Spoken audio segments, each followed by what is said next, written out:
Thank you. बेहद सरल, सहज और प्रेरणादायी उद्बोधन के लिए पिंडेल साहब का धन्यवाद। उद्बोधन के क्रम में मैं आमंत्रित करूंगा कर्नल बलदेव सिंह जी सारण को। आप मंच पे पधारें और विद्यार्थियों को, प्रतिभाओं को, समाज के मोजीज मेहमानों को संबोधित करें। आदरणीय कर्नल बलदेव सिंह जी सारण।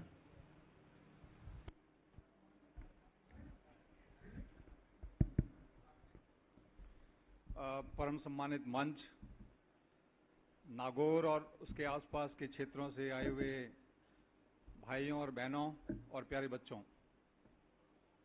मैं जाखड़ साहब का बहुत बहुत धन्यवाद करना चाहूँगा कि मुझे और कर्नल हुड्डा साहब को जोधपुर से यहाँ आमंत्रित किया और आप लोगों के बीच में उपस्थित होने का मौका दिया और हमारी जो बातें हैं आप तक पहुँचाने के लिए हमको एक अपॉर्चुनिटी दी।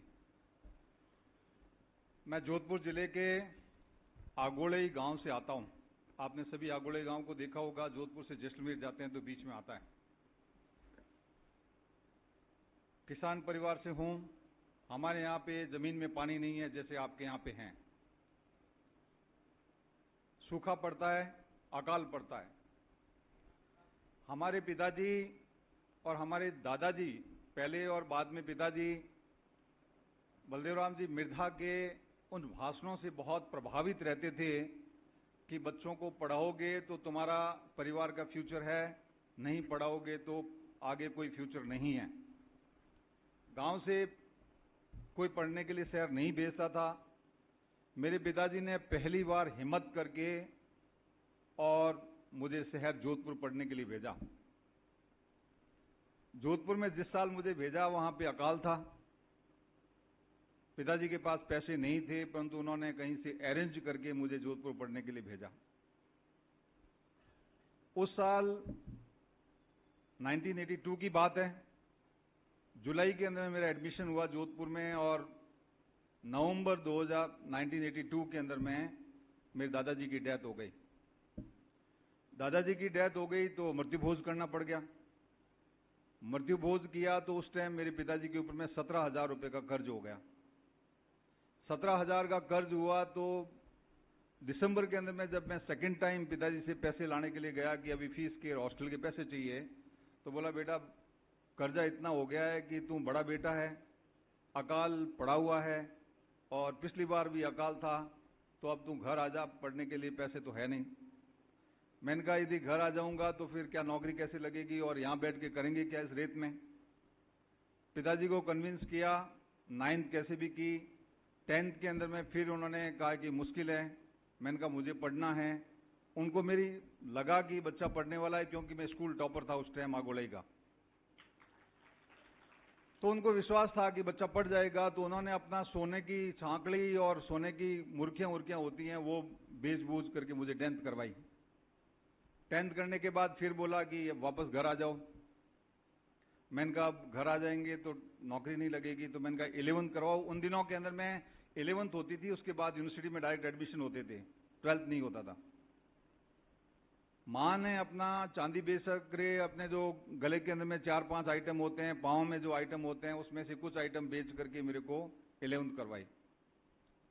उसके बाद मुझे पता था कि मैं सस्टेन नहीं कर पाऊंगा आगे, तो फिर मैंने फौज के अंदर में फॉर्म भर दिया, एयरफोर्स में फॉर्म भर दिया। मेरे साथी देवकर्ण जी यहाँ पे हैं, देवकर्ण जी और हम एक ही साथ में गए थे।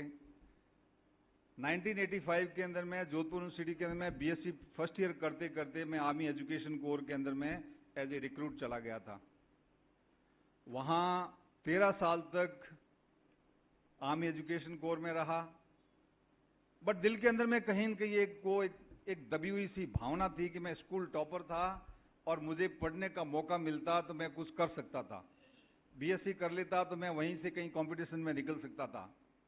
और ये मृत्यु भोज जो है मेरे ऐसे सिर के ऊपर में इतना हावी रहता था कि ये मृत्यु भोज नहीं होता या मेरे दादाजी की 3-4 साल डेथ नहीं होती तो मेरी बीएससी हो जाती और मैं कहीं न कहीं पे वो नौकरी हो जाता। मुझे उसी टाइम से इस मृत्यु भोज नाम की चीज से बहुत चिढ़ हो गई और मैं जब से समझदार हुआ फौज में जाने के बाद में पिछले 40 साल से मृत्यु भोज का कभी सेवन नहीं किया मैंने। और उसी टाइम से मैंने प्रण किया था कि यदि मेरे बस में रहा और मैं यदि किसी पोजीशन पे जिंदगी के अंदर में कहीं पहुंचा, तो मैं लोगों को इन्फ्लुएंस करने की कोशिश करूंगा कि मृत्यु भोज की वजह से पता नहीं कितने बच्चे जो स्कूल टॉपर्स होते हैं, जो जीनियस काइंड का बच्चे होते हैं, इंटेलिजेंट बच्चे होते हैं, और ऐसे बच्चे, उनके पैसे नहीं होते हैं माँ बाप के पास, उनके ऊपर में गहना कर्जा पड़ जाता है और वो हिम्मत नहीं कर पाते हैं बच्चों को पढ़ाने की, और पता नहीं वो साइंटिस्ट बनने के लिए, आईएएस बनने के लिए, आईपीएस बनने के लिए, आर्मी ऑफिसर बनने के लिए रुक जाते हैं। तो मैंने उसी टाइम से डिसाइड किया था कि मेरे पिताजी की जब स्वर्गवास होगा तो मैं मृत्यु भोज नहीं करूंगा, चाहे मुझे उसकी कोई भी कीमत चुकानी पड़े। यहाँ पे आप लोग जबरदस्त समझदार हैं। नागौर के अंदर में एजुकेशन बेटर है। नाथुराम जी मिर्जा साहब का और बलदेव जी मिर्जा साहब का यहाँ इन्फ्लुएंस ज्यादा है। आप लोग समझदार हो। हमारे वेस्टर्न राजस्थान के अंदर में जोधपुर से पश्चिम होने के बाद में मृत्यु भोज नहीं करना एक बहुत बड़ी चीज हो जाती है कि मृत्यु भोज नहीं किया, खर्च को करियो डोकरे रे डोकरे उन खेलड़ी माते टोंगन बैठा दियो इन वो तो बाप तो घूमतो रही है वो तो ओगती हो पर फिर वो करी एड़ी एड़ी लैंग्वेज वे गांव में यूज करे। मैंने कहा कुछ भी हो जाए, मृत्यु भोज नहीं किया। और मृत्यु भोज नहीं करके उससे बनिस्पत उसके जो पैसे खर्च हो जाने थे, क्योंकि वहां पे वो कोरनावटी करते हैं, वहां पे वो खेड़े करते हैं और 60-70 लाख रुपए खर्च करते हैं वहां पे, चाहे उनकी जमीनें बिक जाए, चाहे कुछ भी हो जाए, उनके बच्चे पढ़ने के लिए नहीं जाएं, उन्हें कोई परवाह नहीं है क्योंकि जागरूकता नहीं है। हमने कहा कि 20-25 लाख रुपए खर्च करने की हमारी हिम्मत है।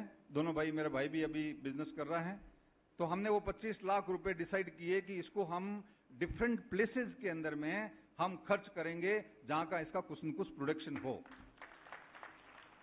हमने जितनी गांव की जितनी कम्युनिटीज होती हैं, जाट, राजपूत, बिश्नोई, ब्राह्मण, पंडित, राजपुरोहित, चारण वगैरह वगैरह, जितनी टाइप की कम्युनिटीज होती है, नाई, मेघवाल, भील, उन सभी कम्युनिटीज के लिए 51-51 हजार रुपए उनके जहां पे कमेटीज बनी हुई है, रजिस्टर्ड कमेटीज बनी हुई है, हॉस्टल जहां बने हुए हैं, उन हॉस्टल के अंदर में कैश पैसे नहीं देकर के उनके अकाउंट्स के अंदर में ट्रांसफर किए, ताकि गांव के गरीब बच्चों के लिए पढ़ाई के लिए काम आ जाए।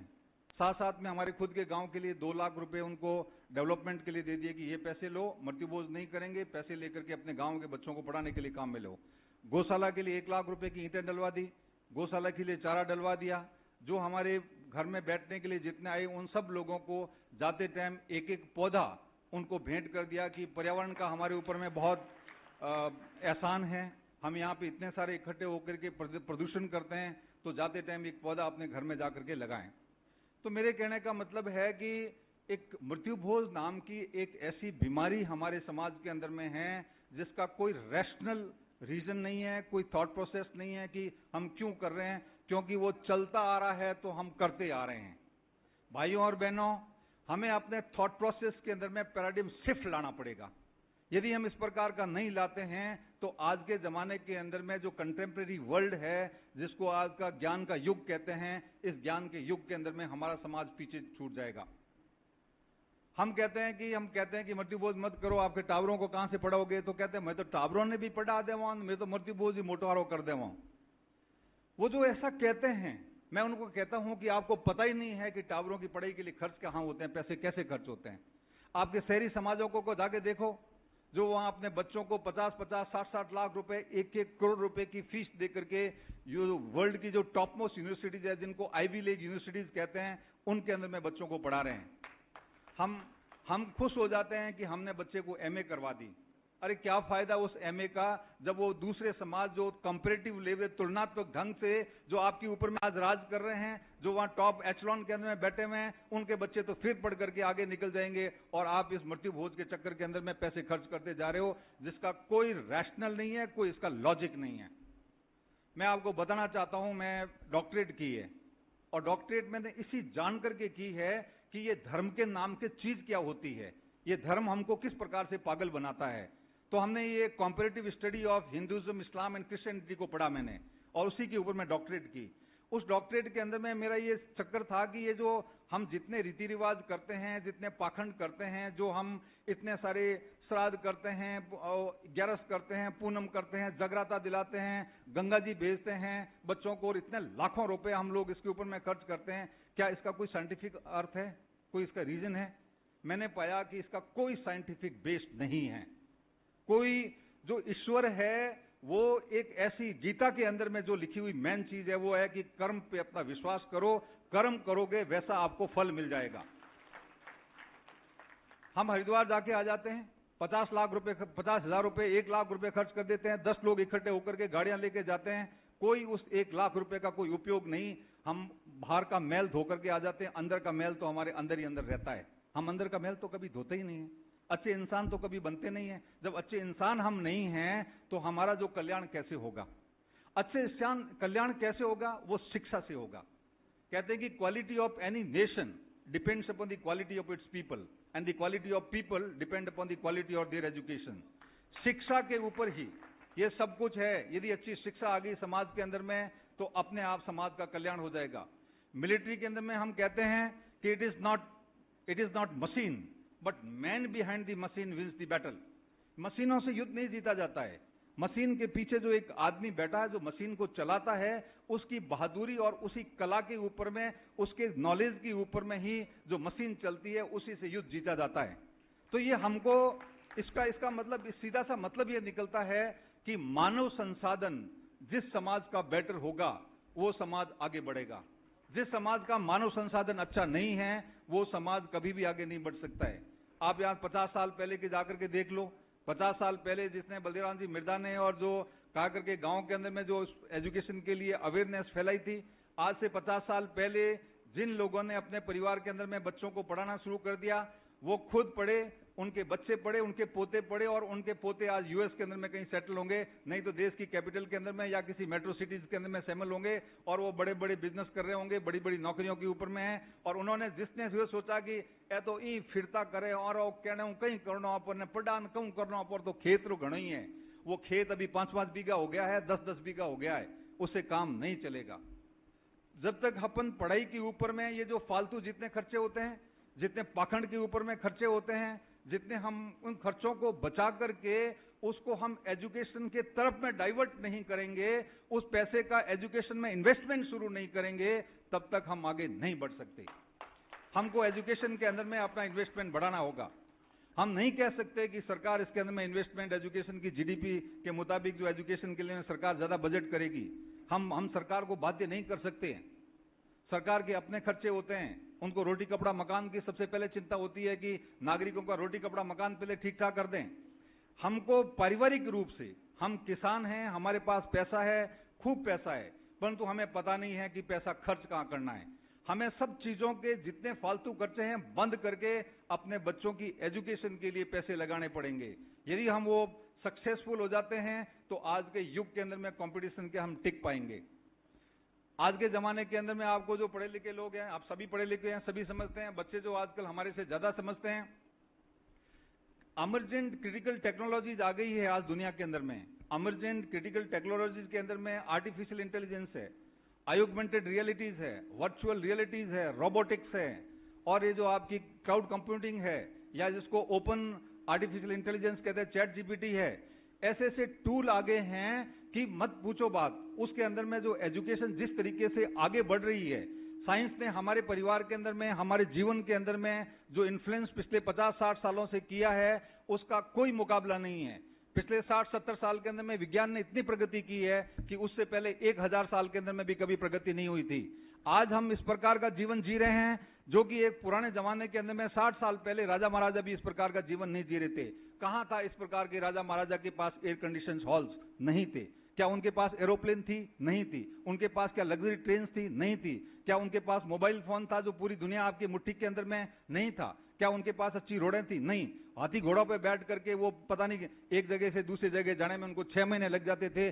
आज हम बटन यहां दबा करके यूएस के प्रेसिडेंट से यहां खड़े खड़े बात करना चाहें तो बात कर सकते हैं। तो इस प्रकार की जो विज्ञान आ गई है, इस वैज्ञानिक जो सोच को जो हम अपने समाज के अंदर में साइंटिफिक टेम्परामेंट डेवलप नहीं करेंगे, विज्ञान की तरफ नहीं बढ़ेंगे, तो हम इस दुनिया के अंदर में जो कंपटीशन चल रहा है इसके अंदर में आगे नहीं बढ़ पाएंगे। हमको चाहिए कि हम एजुकेशन में इन्वेस्टमेंट बढ़ाएं, क्रिटिकल इमर्जेंट टेक्नोलॉजीज की तरफ बढ़ें, और सिर्फ सरकारी नौकरी की तरफ ध्यान देने से काम नहीं चलेगा भाइयों और बहनों।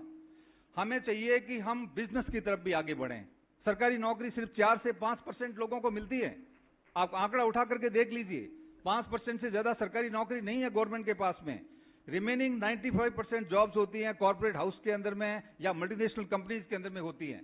मल्टीनेशनल कंपनीज के अंदर में आजकल जो कंटेम्प्रेरी एजुकेशन चाहिए, आपने 1 साल पहले जो डिग्री कर ली है वो आज आउटडेटेड हो चुकी है।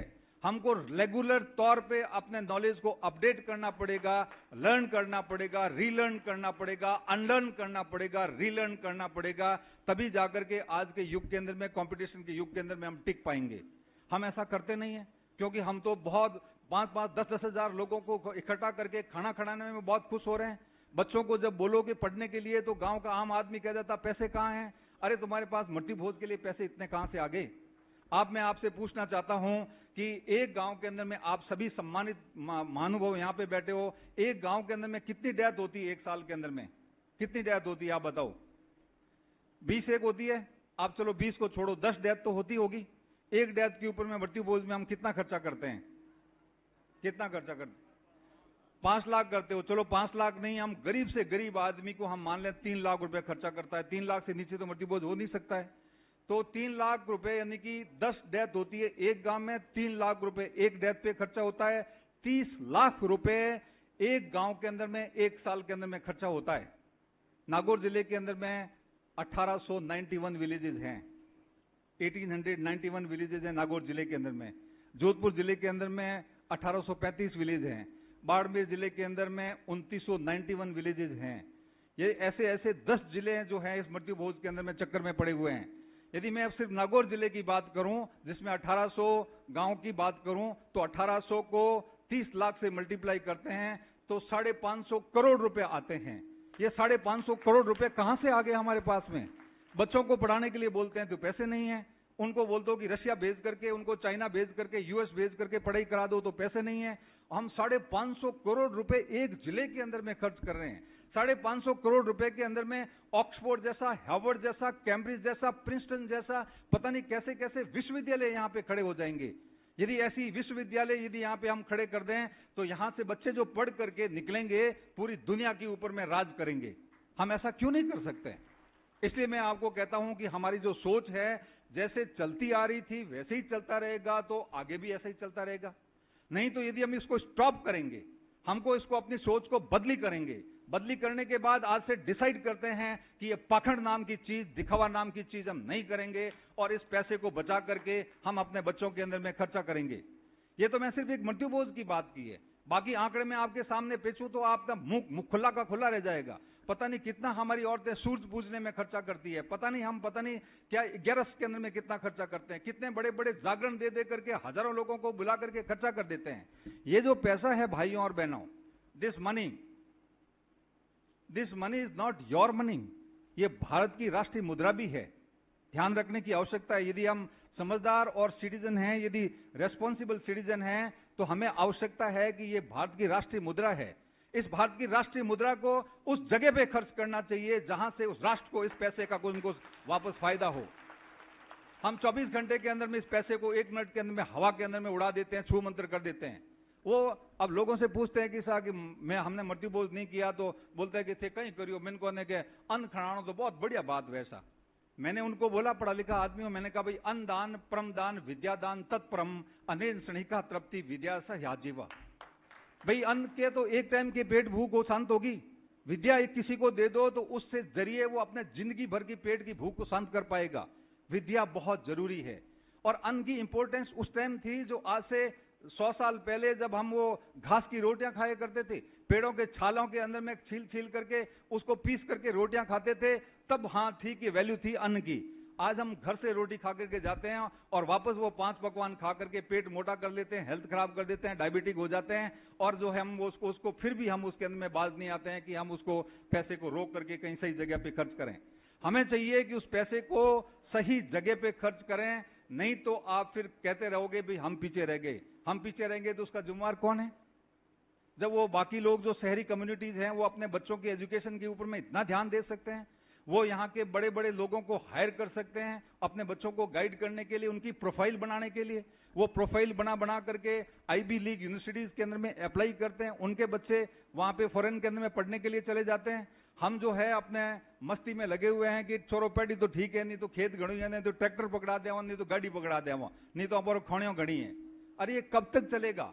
ये कब तक चलता रहेगा कि हम खानियों के अंदर में? और जरूरी है कि उसको रेत का धुआं खाना, यदि वो कंप्यूटर में बैठ करके यदि वो अपना 2 लाख का, 5 लाख का, 10 लाख का, 1 करोड़ का पैकेज कर सकता है, तो उसको रेत खाना जरूरी क्या? आप बच्चों से पूछना चाहूंगा कि ये सुंदर पिचाई जो है, जो इंडिया का ही है, उसका पैकेज कितना है? आप लोगों को पता है कुछ? कोई बच्चा बता सकता है? सुंदर पिचाई का पैकेज कितना है? गूगल का CEO, कोई बच्चा बताए? 500 रुपीज इनाम। कोई भी बच्चा बता दे, जो नजदीक भी पहुंच जाएगा उसको 500 रुपए का इनाम दूंगा मैं। हमें पता ही नहीं है कि पैसा क्या होता है, नौकरी और कॉर्पोरेट वर्ल्ड के अंदर में कितना पैसा है। सुंदर पिचाई की तनख्वाह 1800 करोड़ रुपए प्रति साल है मेरे भाइयों और बहनों। 1800 करोड़। वो 150 करोड़ रुपए की तनख्वाह है उसकी एक महीने की। 1 घंटे के अंदर में 5 करोड़ रुपए, 1 दिन के अंदर में 5 करोड़ तनख्वाह है उसकी। एक दिन उसको कहीं पे आज वेस्ट कर दो तो 5 करोड़ रुपए उसके वेस्ट कर दिए। Time is money nowadays. आपको समझने की आवश्यकता है कि समय ही धन है।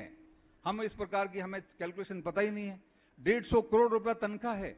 यहां हम लोग 1 लाख रुपए की सैलरी आती है तो खुश हो जाते हैं कि बच्चा ये वो क्लास 1 गेजेटेड ऑफिसर बन गया और 1 लाख रुपए की सैलरी आ गई उसकी। अरे क्या है 1 लाख रुपए की सैलरी? वो क्या ऊपर से टपका है कहीं से? हम उससे ज्यादा ताकत रखते हैं। हम दूध खाते हैं, घी खाते हैं, शुद्ध हवा खाते हैं, खेत है, हम अपने खुद खेत की खड़ी हुई बाजरे की फसल या जो भी अपना अनाज होता है ऑर्गेनिक फूड को खाते हैं। हमारे अंदर में ब्रेन ज्यादा है, पर हमारे पास अपॉर्चुनिटीज नहीं है। हमें पता नहीं है कि हमको किस तरफ में जाना है। हम समाज को जो है वो हम इकट्ठे जरूर हो जाते हैं। जो बच्चे अपनी मर्जी से लेके आ गए, इन बच्चों को हम सम्मानित कर रहे हैं। ये अपनी मेहनत है इन बच्चों की, हमारा इसके अंदर में कोई कंट्रीब्यूशन नहीं है। टू बी वेरी फ्रैंक, कोई कंट्रीब्यूशन नहीं है। किसी माँ बाप ने, बहुत कम माँ बाप होंगे कि इन बच्चों को शाम को इन बच्चों के साथ में 1 घंटा भी कोई बैठा होगा कि बच्चा तुम क्या कर रहे हो, तुम्हारी क्या प्रॉब्लम है, बताओ तुम्हारे आज टीचर ने क्या पढ़ाया, आज तुमने क्या किया, कौन कौन सी चीज में पार्टिसिपेट कर रहे हो, फ्यूचर के अंदर में तुम्हारी क्या प्लान है। किसी ने नहीं पूछता है, क्योंकि हमको तो बड़ी गाड़ी जानी है, हमको तो देखना है कि जगराता कैसे कर दें, हम तो मट्टी भोज कैसे कर दें, वो पूरी अगले वाला सूरज कैसे पूछ दें। माताओं से पूछो तो माफ करना, माताओं से पूछो तो वो पहले से अड़ा के बैठ जाती है कि मारे छोरी रे 25 तोड़ा होनो लाओ ला, जनो मैं आगे मिलूं ला, 25 तोड़ा होनो लाओ जनो आगे मिलूं ला। अब उन माताओं से पूछो कि एक माता को यहां खड़ा कर दो, जिसको सोने की बना करके खड़ी कर दो, उसको 100 तोला 500 तोला सोना पड़ा दो, और एक जो माता पास में खड़ी है और उनका बेटा नथमल डिडेल है, तो आप नथमल डिडेल की मां को ज्यादा सम्मान करोगे या जिसने 100 तोला सोना पहना है उसकी मां को ज्यादा डिडेल करोगे? आप तालियां बजा रहे हैं, इसका मतलब आप मेरी बात का समर्थन कर रहे हैं कि आप सोने को सम्मान नहीं करोगे, आप अचीवर को नाम सम्मान दोगे। आप अचीवर को सम्मान देना है तो हमको सोने से मोह तोड़ना पड़ेगा। सोना सबसे बैड इन्वेस्टमेंट है। आप एक सुनार की दुकान से 10 तोला का सोना का ऑर्नामेंट बना के लेके आ जाइए, दुकान से बाहर लेकर के आप वापस उसको बेचने के लिए चले जाइए, वो 7 तोले के अंदर में भाइयों और बहनों वापस लेगा। वो 3 तोला उसके अंदर में 1.5 लाख रुपए, 1,80,000 रुपए उसने गायब कर दिए। कैसा वो तो काटना पड़े सा, और तुम्हें पाछो लेवा जो मन तो करना पड़े। तो ये हमको समझने की आवश्यकता है, हमको अपने ये सब चीजों के ऊपर में क्रिटिकली सोचने की आवश्यकता है। हम यहाँ बैठ करके, सिर्फ यहाँ बैठ करके बातें करके, चाय पी करके, बच्चों को धन्यवाद दे करके, सब लोगों को बुला करके उनके हाथों से सम्मान देने से काम नहीं चलेगा। हमारी पूरी सोसाइटी को, पूरी कम्युनिटी को we have to think differently. हमको आजकल के जमाने के अंदर में डिफरेंट तरीके से सोचना पड़ेगा। हमारे बच्चे जो गरीब परिवारों के बच्चे हैं वो पढ़ नहीं पाते हैं, क्यों नहीं हम जब हजारों लाखों रुपए का डोनेशन जब हम किसी बड़े मंदिर बनाने के लिए दे सकते हैं, तो हम जाट समाज का एक विद्या कोष क्यों नहीं बना सकते? उसके अंदर में 1000 करोड़ रुपए इकट्ठा क्यों नहीं कर सकते हैं? यदि आप किसी मंदिर को बनाने के लिए आप 500 करोड़ रुपए इकट्ठा कर सकते हैं, मैं समझता हूं विद्या का भी इसी प्रकार से कोष बन सकता है 500 करोड़ रुपए का। और उस 500 करोड़ का कोष बनने के बाद कोई भी बच्चा, गरीब से गरीब बच्चा भी पढ़ाई से वंचित नहीं रहेगा। उसको पता है कि मैं यहां से पैसे ले लूंगा, जब मैं कामयाब होऊंगा तो पैसे वापस दे दूंगा, और आवश्यकता नहीं है उसको किसी प्रकार का बाध्य नहीं होना चाहिए कि तुमको वापस देना है पैसा। वो कोष है, समाज का कोष है, पैसा इकट्ठा किया हुआ है, बेटा लो और पढ़ो। हर बच्चे के अंदर में कॉन्फिडेंस आ जाएगा और वो पढ़ना शुरू कर देगा। हमको एक इस प्रकार की सोच को डेवलप करना है कि भैया सरकारी नौकरियों से काम नहीं चलेगा। सरकारी नौकरियां सिर्फ 5% लोगों को मिलती है, 95% को हमको इस प्रकार की नौकरी कॉर्पोरेट वर्ल्ड के अंदर में करना है, तो हमको अपनी स्किल डेवलपमेंट के लिए कुछ करना पड़ेगा। जितने बड़े हॉस्टल्स है उसके अंदर में स्किल डेवलपमेंट सेंटर को खोलने की आवश्यकता है, ताकि हम बच्चों के अंदर में जो कंटेम्प्रेरी स्किल है, उस समय की मांग के मुताबिक जो स्किल बच्चों को चाहिए जॉब के लिए, वो जॉब बच्चों को दे सकते हैं। हम बच्चों को जब जॉब के लिए भेजते हैं तो वहां पे जॉब के लिए मना कर दिया जाता है। कहते हैं कि भाई ये बच्चे को मना क्यों किया? तो वो उनका कॉर्पोरेट वर्ल्ड का सीधा आंसर होता है, these children are not job ready children, these children are not job ready children. Job ready children का मतलब क्या होता है कि उनको उस जॉब के मुताबिक कोई स्किल उनके अंदर में नहीं है। टीसीएस, टाटा जैसी, इन्फोसिस कंपनियां हैं, वो इंजीनियरिंग करने के बावजूद, अच्छी से अच्छी कॉलेज से इंजीनियरिंग करने के बावजूद 6 महीने का वहां पे कोर्स करवाते हैं और लेटेस्ट टेक्नोलॉजी के मुताबिक पढ़ा करके फिर अपने कंप्यूटर के ऊपर में बैठने के लिए उनको इजाजत देते हैं। तो हम वो ऐसा या क्यों नहीं कर सकते? यहां बैठ करके हम अपने यहाँ पे स्किल डेवलपमेंट सेंटर डेवलप क्यों नहीं कर सकते? हॉस्टल बहुत हो गए, अभी हमको चाहिए कि समाज के स्किल डेवलपमेंट सेंटर्स बनाया जाए। हमको चाहिए कि समाज के लिए एंटरप्रेन्योर डेवलपमेंट सेंटर बनाया जाए। समाज के जितने बिजनेसमैन हैं उसको एंटरप्रेन्योर सेंटर से उनको जोड़ा जाए। उनसे रिक्वेस्ट किया जाए कि आपकी जो फर्म है, कंपनीज है, उसके अंदर में हमारे बच्चों को आप लगाओ, और आपको किस प्रकार की स्किल की रिक्वायरमेंट है, आपको कंप्यूटर ऑपरेटर चाहिए कि आपको ड्राइवर चाहिए कि आपको टर्नर चाहिए कि आप फिटर चाहिए कि आपको बड़े लेवल का मैनेजर चाहिए, कि हम सब प्रकार के मैनेजर समाज के बच्चों को लेके आएंगे, उनका स्किल डेवलपमेंट करेंगे, आपकी रिक्वायरमेंट के मुताबिक बच्चों को तैयार करके देंगे, आप हमारे बच्चों को नौकरी लगाओ। तो यहां पे आप यदि 5% लगा सकते हो तो उन 5% यदि नौकरी में लग जाएंगे तो बाकी वाले जो कॉर्पोरेट वर्ल्ड के अंदर में पहुंच जाएंगे। तो इस प्रकार से हम ज्यादा से ज्यादा आगे बढ़ सकते हैं। इन चीजों के ऊपर में हमको सोचने की आवश्यकता है। बच्चों को मैं बताना चाहूंगा लास्ट के अंदर में कि हर एक बच्चा जो पैदा होता है वो जीनियस होता है। हर एक बच्चा जीनियस होता है। मैं नहीं कह रहा हूं, ये अल्बर्ट आइंस्टीन जैसा साइंटिस्ट ने कहा है, एडिसन जैसे साइंटिस्ट ने कहा है कि हर एक बच्चा अपने आप में जीनियस होता है, पर वो जीनियस लेवल तक की अचीवमेंट क्यों नहीं कर सकता? क्योंकि उसको एनवायरमेंट नहीं मिलता है। एनवायरमेंट मिलता है, ये रड़िया साहब बैठे यूएस में जाकर के ये नैनो टेक्नोलॉजी को वहां पे जाकर के ठीक कर दिया, और यहां हम नहीं कर पा रहे हैं। क्यों? ये भी यहीं पे जोधपुर के भोपालगढ़ के अंदर में ही पैदा हुए हैं, ये तो ऊपर से नहीं टपके हैं। तो ये जीनियस हैं, क्यों? क्योंकि उनको एनवायरमेंट मिल गया इस प्रकार का। हम एनवायरमेंट दे नहीं पाते हैं, इसलिए बच्चे अंदर में जो उसके अंदर में पोटेंशियल है वो पूरे पोटेंशियल को डेवलप नहीं कर पाते हैं। हमें चाहिए कि हम बच्चों के लिए इस प्रकार का एनवायरमेंट क्रिएट करें, उनको बाहर भेजें, उनको एक्सपोजर दें। तो आपको समझने की जरूरत है कि ठीक है, माँ बाप अनपढ़ है, कोई बात नहीं, पर मेरा फर्ज बनता है, मैं अभी परिवार से बाहर निकला हूं या निकली हूं, तो मैं अपने परिवार का नाम रोशन करने के लिए अपनी पूरी शक्तियां अपने विकास के लिए लगा दूंगा। हर एक बच्चा एक नॉर्मल शख्स के रूप में पैदा होते हैं, पर कुछ जो है वो शख्स बन करके ही रह जाते हैं और कुछ शख्सियत बन जाते हैं। आपको आपके ऊपर है कि आप शख्सियत बन करके वापस जाना चाहते हो भगवान के घर, या नॉर्मल शख्स बन करके आयाराम गयाराम की जिंदगी जी करके जाना चाहते हो। यदि आप शख्स बन करके आए हो और आप सोच लिया आपने कि मुझे शख्सियत बनना है, दुनिया की कोई ताकत आपको शख्सियत बनने से रोक नहीं सकती है। और यदि आप ऐसा चाहते हैं तो मेरे साथ में एक बार जरूर इस नारे को बुलंद किए और अपनी कॉपी के अंदर में फर्स्ट पेज में जरूर लिखें। बोलो बच्चों, शख्स बन के आए हैं। जोर से बोलो, शख्स बन के आए हैं, शख्सियत बन के जाएंगे। शख्स बन के आए हैं, शख्सियत बन के जाएंगे। नोट कर लो अपनी कॉपी के ऊपर में, और इसी रास्ते के ऊपर में आप चल पड़े आज से ही, तो आप एक अपने को डायरेक्शन मिल जाएगी। आपकी कॉपी पे लिखा होगा, घर में दीवार पे लिखा होगा, स्टडी टेबल के सामने लिखा होगा, तो आप कभी भी रास्ता नहीं भटकोगे। वो आपको एनर्जी देगी वो लाइन कि मैं तो शख्सियत बनना है, मैं गलत काम कैसे कर सकता हूं? मुझे तो शख्सियत बनना है, मैं टाइम को वेस्ट कैसे कर सकता हूं? मुझे तो शख्सियत बनना है कि मैं अपने सोशल मीडिया के ऊपर में टाइम कैसे बर्बाद कर सकता हूं? पुराने जमाने के कहते थे कि you tell me about your friends and I will tell about your future. आप मुझे अपने दोस्तों के बारे में बताओ, मैं आपके फ्यूचर के बारे में, आपके भविष्य के बारे में बता दूंगा। आज के जमाने के अंदर मैं बच्चों को एड्रेस करने के लिए जाता हूं तो मैं कहता हूं कि you tell me about your social media history of last 2 months। You tell me about the social media history of 2 months, I will tell your future. आप अपने 2 महीने की सोशल मीडिया हिस्ट्री बता दो कि 2 महीने आपने वो सोशल मीडिया के ऊपर में कितना समय कौन सी वेबसाइट को दिया है, कौन से चैनल को दिया है। मैं आपको बता दूंगा कि आप कौन से रास्ते पे जा रहे हो और आप क्या बनने वाले हो। मैं आपको लिख कर स्टाम्प पेपर के ऊपर में दे सकता हूं। Unless you change your critical thinking. आज अपने विचारों को जब तक बदली नहीं करेंगे, हम उस विचारों को बदली करके उसके ऊपर में एक्शन लेना शुरू नहीं करेंगे, तब तक हम कोई बदलाव नहीं ला पाएंगे। हमें चाहिए कि हमें इस प्रकार के बदलाव लाने के लिए हम अपने सोच विचार को बदली करें और उसके ऊपर में एक्शन प्लान बनाएं, तब जाकर के समाज आगे बढ़ सकता है। इसी के साथ साथ में मैं जहां भी जाता हूं, एक मृत्यु भोज के कैंपेन चला रखा है कि मृत्यु भोज जो नहीं खाना चाहते हैं, ठीक है, समाज के अपने नियम होते हैं, बुजुर्ग होते हैं, उनको हम उनका निरादर नहीं कर सकते हैं। समाज की परिपाटी को चेंज करने में बहुत टाइम लगता है। आप पूरे गांव को एक साथ में बदली नहीं कर सकते, परंतु आप अपने खुद को तो बदली कर सकते हो। यदि आप खुद को बदली कर सकते हो तो जो मेरे साथ में है कैंपेन के अंदर में, वो इसके अंदर में अपना साइन करे कि भाई दुनिया से एक मृत्यु भोज खाए, कुछ भी करे, मैं मृत्यु भोज नहीं खाऊंगा। जब हम खाने वाले अपने आप कम हो जाएंगे, एक गांव के अंदर में 500 में से 400 लोग मृत्यु भोज नहीं खाएंगे, तो जो बनाने वाला है वो भी सोचने के लिए मजबूर हो जाएगा कि हकरा हकरा आदमी ने, कलेक्टर साहब, एसडीएम साहब, प्रोफेसर साहब, ए तो आवे जका खावे को नहीं, पे गांव में बैठा जो कौन खड़ाम कहीं कह रहा हूं पे। अपने आप लोग सोचना शुरू कर देंगे कि बाहर के बड़े बड़े लोग आते हैं, वो तो मृत्यु भोज खा ही नहीं रहे हैं, तो हम क्यों पैसा बर्बाद करें।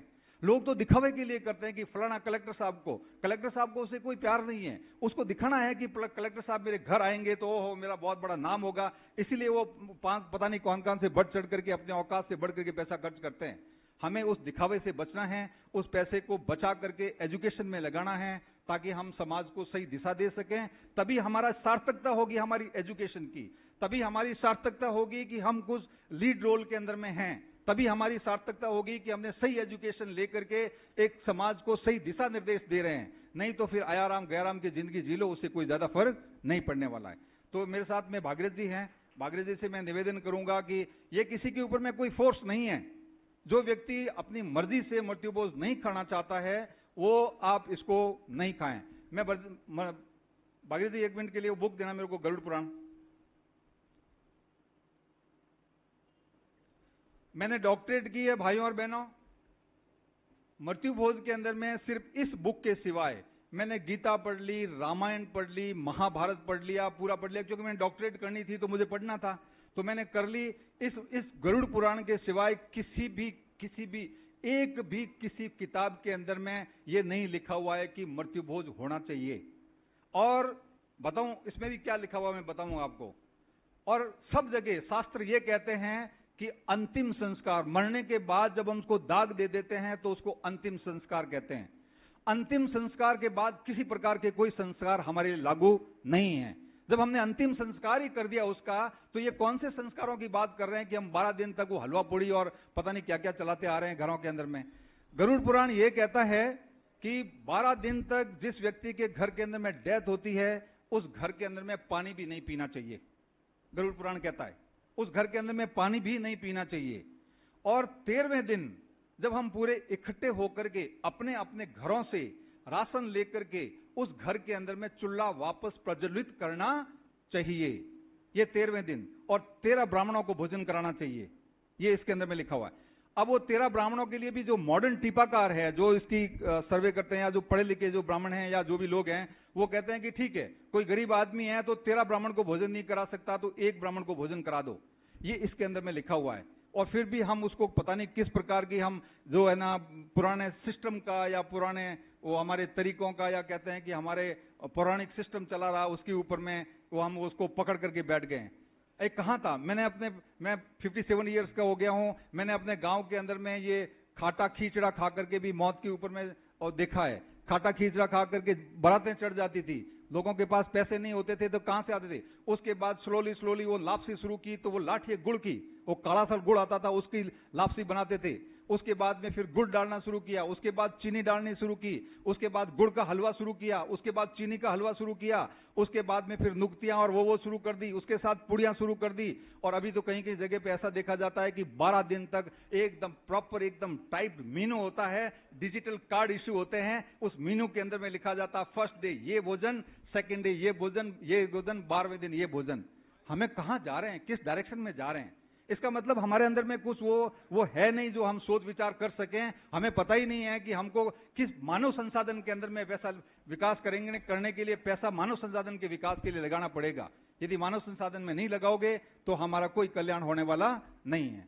तो मैं भागीरथ से निवेदन कर दूंगा कि ये डायरी जो चारों पांचों डायरियां हैं वो उनके बीच में जहां भी आप ये सम्मेलन खत्म होने के बाद जब भी बच्चियां जो बुजुर्ग भाई बहन हैं वो जो साइन करना चाहें जरूर साइन करें, ताकि हम इस कैंपेन को आगे चला सकें। सोशल मीडिया, ये पर्ची आप जब रेड पर्ची अपने पास लोगे तो फेसबुक के अंदर में या सोशल मीडिया के अंदर में इसको जरूर लिखें कि मैंने आज से मृत्युबोध करना छोड़ दिया है, ताकि दूसरे लोगों को भी पता लगे।